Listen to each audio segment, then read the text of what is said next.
Hi, welcome back to Communication Part 2. So I'm going to talk about, in this video, communication strategies, things like practical steps, again, things that we can do to be mindful of our communication. So, pausing. And this is why I am a big advocate of knowing ourselves, connecting with our internal world. Because when we think of something to say, or when we are having an emotional moment, we are more aware of what's actually happening inside. So when you're feeling angry, when you're feeling sad, when you're feeling triggered, there's certain responses, there's certain things that happen in your body, chemical reactions. You might feel your heart racing fast. You might feel like you start trembling, you start shaking. You might feel that you all of a sudden you get quite hot, sweaty. There's certain physiological things that happen that are our cues. That they're like little warnings from our bodies to say, okay, hold up, something's happening. Like pay attention. Pay attention to what's happening. So when this happens in our interactions with other people, then we are able to recognize what's going on. Okay, I'm getting that racing heart that normally happens when I'm feeling triggered by what someone said. Like someone said something and it's triggered a response inside of me. So once we notice that, we get a small opportunity to pause. To pause. Now, most of us, our first reaction to that is to just snap, is to just say and do the first thing that our first initial response, reaction. We just react without thinking. There's very little thought that goes on. So in order to change our communication style, in order to change that pattern that leads to the destruction and the breakdown of communication, then we need to change our actions. We need to change our approach. And we change that by, like I said, recognizing what is happening internally. Someone said something, our heart started racing, we start trembling, we get sweaty, So once we notice these physiological reactions in our bodies, pause, slow down, time out. It might only be a couple of seconds, but we need to intentionally pause and take that time. Breathe. Breathing in, breathing out. Even if it's just a couple of breaths, just intentionally pausing. Now, once we are triggered and when we feel our emotions are heightened, yes, it can be very difficult, very challenging to bring ourselves back down to a level even keel. So that's okay. I'm not saying that we need to not validate our emotions and to dismiss our emotions, to dismiss how we're feeling in the moment. No, that's not what I'm saying at all. But what I'm saying is intentionally pausing, taking a few deep breaths. Again, that may or may not bring the emotion down. It most likely won't if your emotions are very heightened. It may take quite some time for you to stabilize, for those emotions to stabilize. And that's okay, but as long as we have taken some time to pause, and then in that moment, we can actually think more clearly about our next words, our next couple of words. It creates, even just a second, even just a couple of seconds, it creates space. Pause, take the deep breath, and then respond. Respond.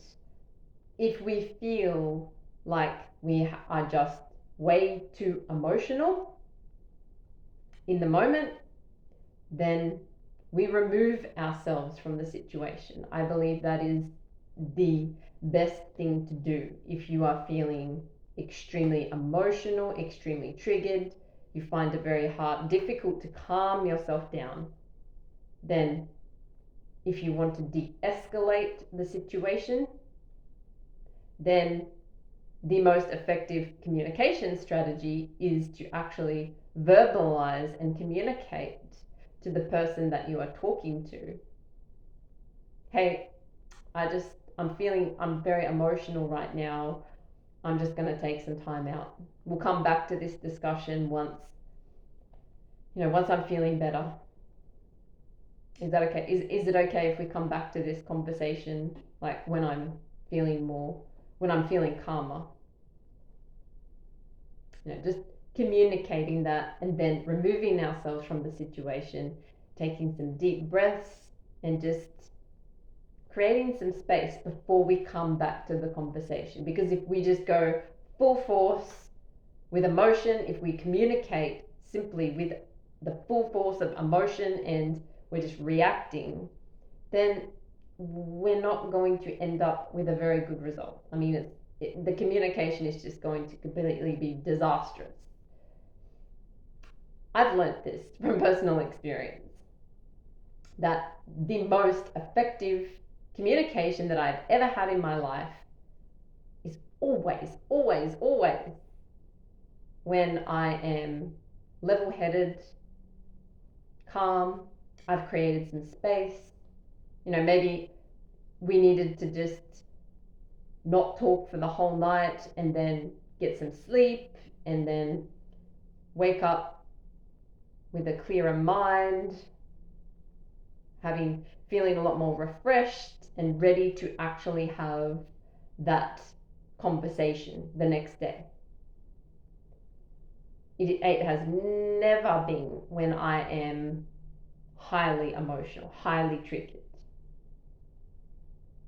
So it is okay to put the conversation on hold.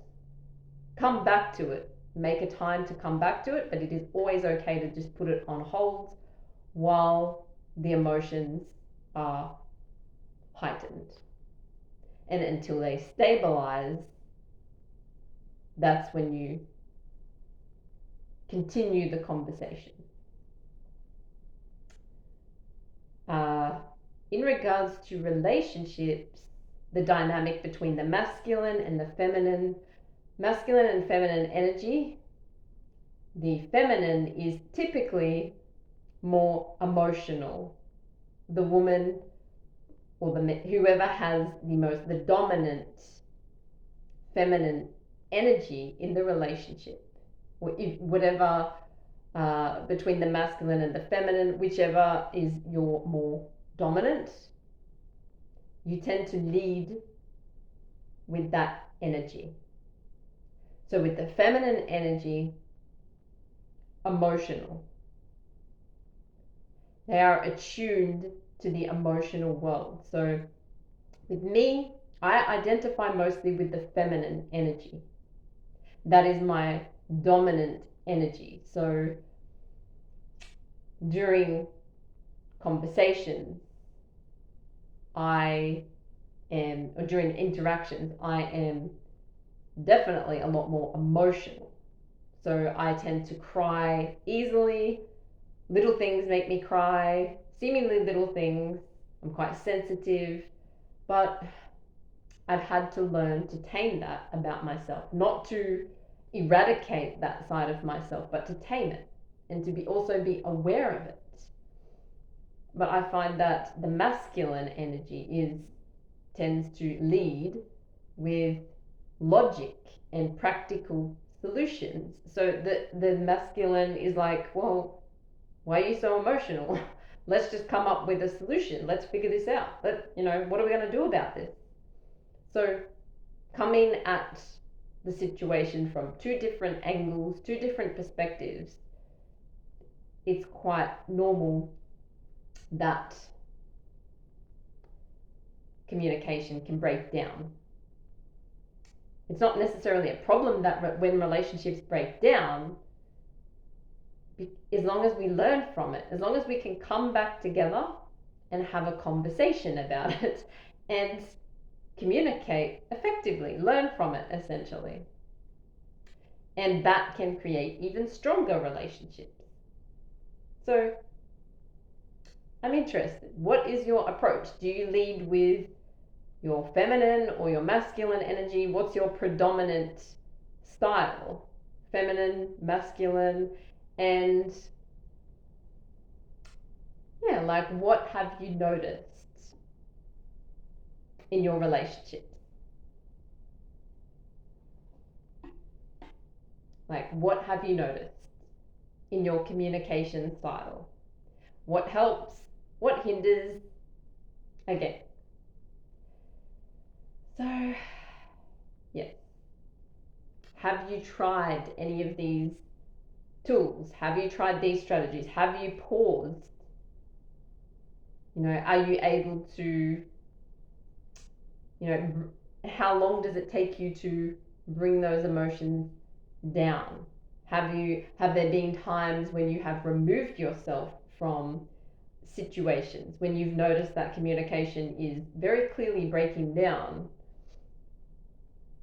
How long has it taken you to recognize that and to remove yourself from the situation and to come back to it? Have you resumed conversations, put them on hold, and then resumed them maybe the next day or a couple of hours later? So, yeah, just some questions to consider. Thank you for watching. Thank you for listening, and I hope that you will subscribe to my channel. I got it right this time, channel, not video. Okay, and I will see you in the next video. Okay, bye.